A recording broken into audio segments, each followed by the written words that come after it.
to be a Fine Gael councillor and general election candidate in Offaly. Please give your kind attention to Councillor John Clendennen.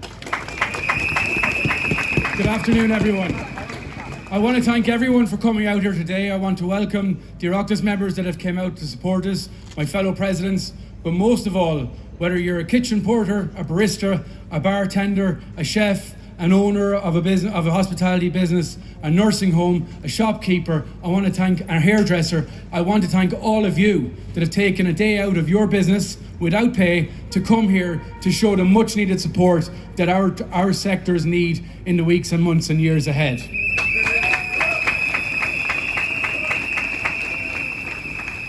We're the fortunate ones that could have availed to be here and could feasibly make it work. But many more have sent their apologies that just simply couldn't leave their business because they couldn't afford someone to replace them. And I think that's a testament of what the challenges we have in business today and the margins that we're trying to protect. Overall, I want to just say to the government that we need support and we need to see our margins protected. Every week since January, we've been engaging with ministers, with TDs, right across the country. And we did get the message that we were going to be supported, but it didn't come through to the extent that we wanted to see it. There's many of our members that are happy with 4,000, but it's not going to go far enough for many more. And they're the people that are here today, and we need to ensure that our voice is heard.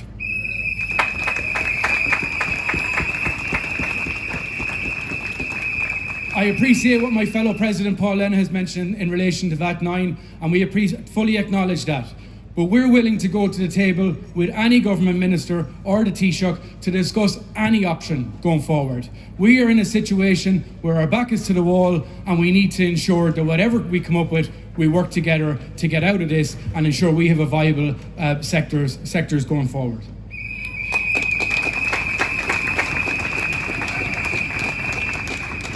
Whether it be excise, the living wage, employer PRSI, compliance, reimbursement for training, or the Power Up grant, we need them all to be discussed.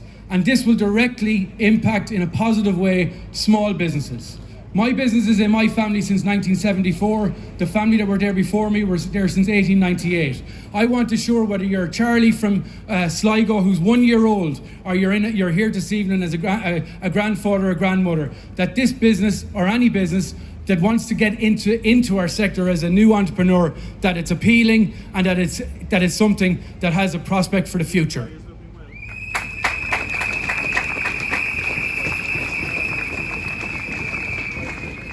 We've seen high-end brands with globalist recognition taking over high streets in many other parts of the country or in the world.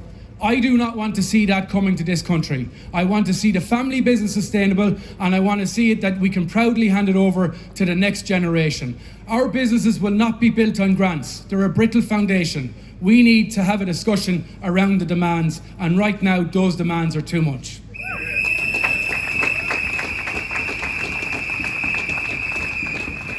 So I'm calling on all parties and none to not just say, oh yeah, we're behind you. Let's see it in black and white, let's see the results, and let's see our sectors continue to prosper. Thank you very much.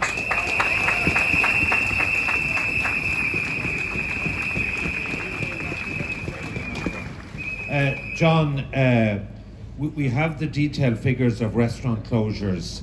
I think since the last 20 years, some 2,000 pubs have closed in rural Ireland. We see people opening at 4 o'clock, not opening 7 days a week. Just how grim is it in terms of people surviving?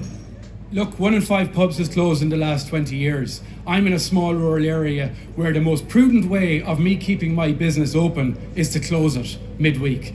I don't want to have that sort of a working environment. I don't want to have that type of a business environment. I want to ensure that costs are at a level where I can be sustainable to open 7 days a week and remain that key social fabric of my village and what is replicated right across the country, whether it be your coffee shop, your restaurant, your pub, your gastropub.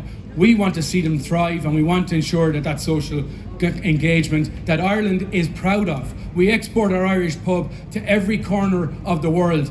Let's protect them in every corner of this country. Thank